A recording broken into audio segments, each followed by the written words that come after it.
la méthode, bien sûr, est issue des différentes méditations que nous pratiquons. Je sais maintenant que c'est tellement dément, parce que nous avons tellement pratiqué, que dans certaines méditations, je peux dire certains mots. En tout, 14 personnes dont on scanne le cerveau vont au même moment tous aller en gamma car ils sont conditionnés. Donc la méthode fait que nous savons maintenant comment provoquer cet état chez les sujets. Une fois qu'ils sont dans cet état, ils accèdent à la matière. Ils sont connectés à quelque chose de plus grand. Il ne s'agit pas de changer la matière, ils ne la changent pas mais en ont l'illusion. Ils changent juste le milieu. Et quand on change, cela modifie la matière. Donc les gens changent leurs croyances sur la façon dont ça se passe. La méthode est donc d'arriver à ce point où ils se dépassent et se connectent à la conscience de tout le monde, de chacun, de tout, partout, à tout moment. C'est le milieu le plus défavorable. C'est là que toutes les informations existent. Maintenant, il y a une mise en garde à faire, parce que nous avons vu cela tellement de fois. Parce que lorsque vous atteignez ce moment, toutes les choses que vous pensiez vouloir, vous ne les voulez plus, parce que vous avez l'impression de tout posséder. C'est un sentiment très inhabituel, car l'effet secondaire est que vous êtes maintenant moins intéressé par tout ce qui est extérieur à vous, et qui vous apporte de la joie. Ça vient de l'intérieur de vous. C'est ce que vous désirez au plus profond de votre être.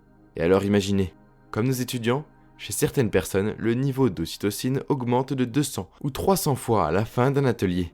L'ocytocine est la substance chimique de l'amour. Alors imaginez avoir tant d'amour dans votre vie. Les niveaux d'ocytocine, Lisa, augmentent normalement lorsqu'une femelle mammifère s'attache à sa progéniture, ou au début d'une relation, et qu'il y a de l'intimité. L'ocytocine crée la monogamie, les liens. Et mes collègues qui regardent mes recherches disent « Pourquoi mesurez-vous l'ocytocine dans vos ateliers ?» Je veux dire, c'est normalement dans la phase de lune de miel d'une relation.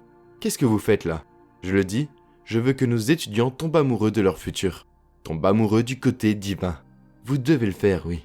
Imaginez tout l'amour que vous ressentez lorsque l'ocytocine est multipliée par 200.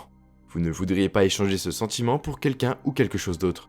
Imaginez que c'est un point important, parce que qu'est-ce que l'amour inconditionnel? Quand vous permettez juste aux gens d'aller bien. Imaginez avoir un sentiment si cohérent, mesuré dans leur niveau d'ocytocine et de neurotransmetteurs, et dans leur fréquence cardiaque, que différents systèmes cérébraux s'allument.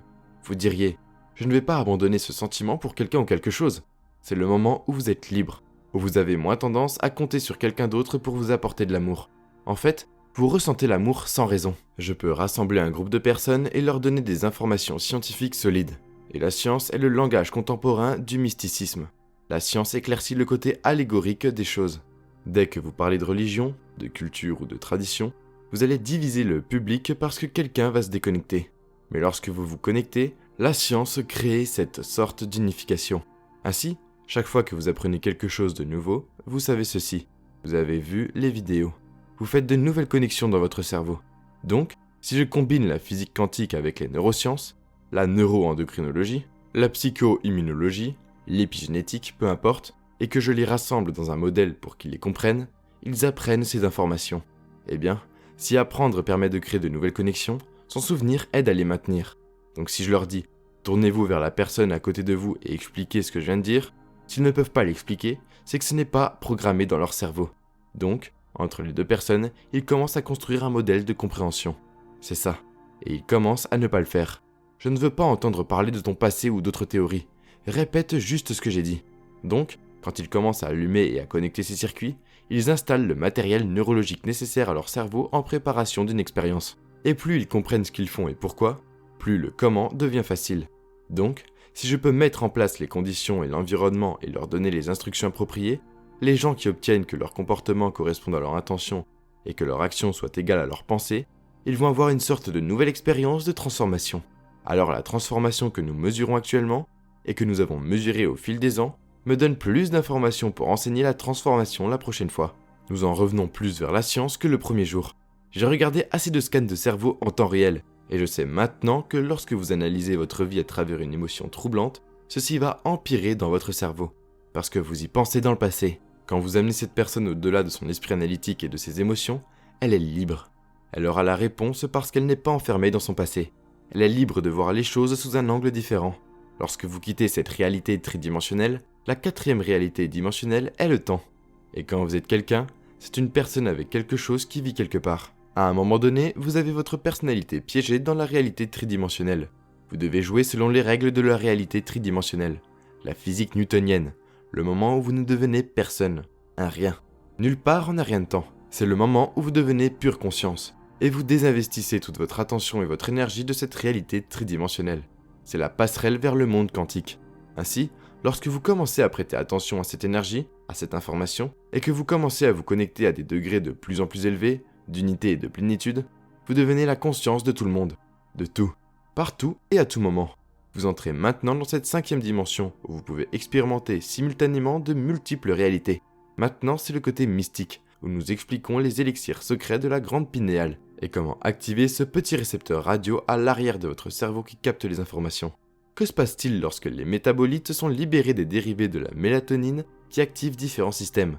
C'est alors que vous commencez à faire l'expérience de votre moi profond. Pas le soi appelé Lisa, la très grande Lisa qui a cette connexion avec tant de royaumes et tant de possibilités différentes. Et encore une fois, vous ne pouvez pas revenir en étant la même personne. Si vous voulez créer une vision, un rêve de ce que vous souhaitez, un nouveau travail ou autre chose, une nouvelle relation, une nouvelle maison, il vous faudra du temps pour l'obtenir. Car vous devez déplacer votre corps dans l'espace et cela prend du temps.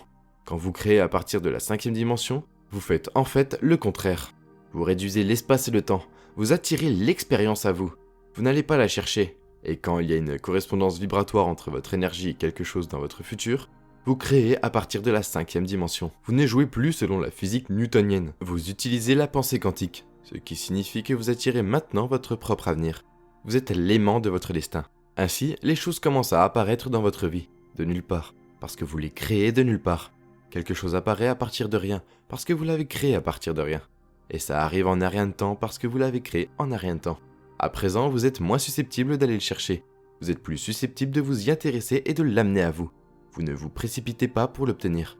Vous avez l'impression de comprendre qu'il y a une autre façon de faire. Je suis donc fier de dire que les personnes de notre communauté qui font ce travail le font tous les jours. Vous savez pourquoi ? Parce qu'ils voient la magie et ils ne veulent pas que la magie s'arrête. Ils ne se réveillent pas en disant « Oh mon Dieu, je dois créer mon futur aujourd'hui ». Ils ne sont pas comme ça. Ils sont excités de le faire et l'enthousiasme est ce qui crée l'énergie, non ? Je regarde les informations parce que je veux être informé. Mais personnellement, je ne me concentre jamais sur les gens. Je me concentre sur les principes, d'accord ? Ainsi, lorsque vous vous concentrez sur un principe, vous êtes moins susceptible de le faire sur une personne ou une chose. Lorsque vous vous concentrez sur les principes, les gens peuvent s'aligner sur les principes et ne peuvent plus être trompés par des personnes ou des choses. Je regarde donc ces émissions parce que je veux être informé. Je pense que c'est vraiment incroyable de vivre ceci, parce que cette nouvelle acuité, grâce à la connaissance de l'information, engendre une nouvelle prise de conscience. Une nouvelle conscience crée une nouvelle énergie. Et cette nouvelle énergie démêle tout ce qui est relatif à la politique, l'économie, le social, la religion, l'éducation, le journalisme, l'environnement, la médecine. Tout s'effondre parce que ça devrait. Nous sommes bien plus puissants que tout cela et toutes ces choses doivent être exposées pour que les gens réalisent vraiment « Oh, ça a toujours été en moi. J'ai un excellent travail, celui d'être témoin de la transformation humaine. Et j'ai la chance de faire partie de cette transformation. Nous sommes faits pour nous servir les uns des autres. Nous sommes programmés pour contribuer réellement les uns aux autres. C'est ce que nous sommes. Tous ces médias, cette télévision, ces guerres, ces politiques, ces préjugés, tout ça, c'est pour créer un manque de confiance et une division, non ? Alors quand vous êtes témoin de ce genre de transformation, tous les bagages perdus, tous les vols manqués, tous les vols en retard, tous les défis que nous avons dû affronter, rien de tout cela n'a d'importance pour cette personne qui se lève et dit « Ma tumeur est partie. Pour moi, j'ai changé l'avenir de quelqu'un et cette personne va changer l'avenir d'autres personnes. » Une de mes amies m'a dit l'autre jour qu'elle avait un cancer du cerveau et qu'elle venait de recevoir un certificat de rémission. Diplômée de West Point, elle est allée voir son médecin. Vous savez ce que le médecin lui a dit ? Je me souviens pourquoi j'ai fait médecine au départ. Elle a changé sa vie parce qu'elle n'a jamais abandonné alors qu'il lui avait dit plusieurs fois qu'elle n'allait pas s'en sortir. Vous ne savez jamais ce que vous faites en choisissant de croire en ces choses.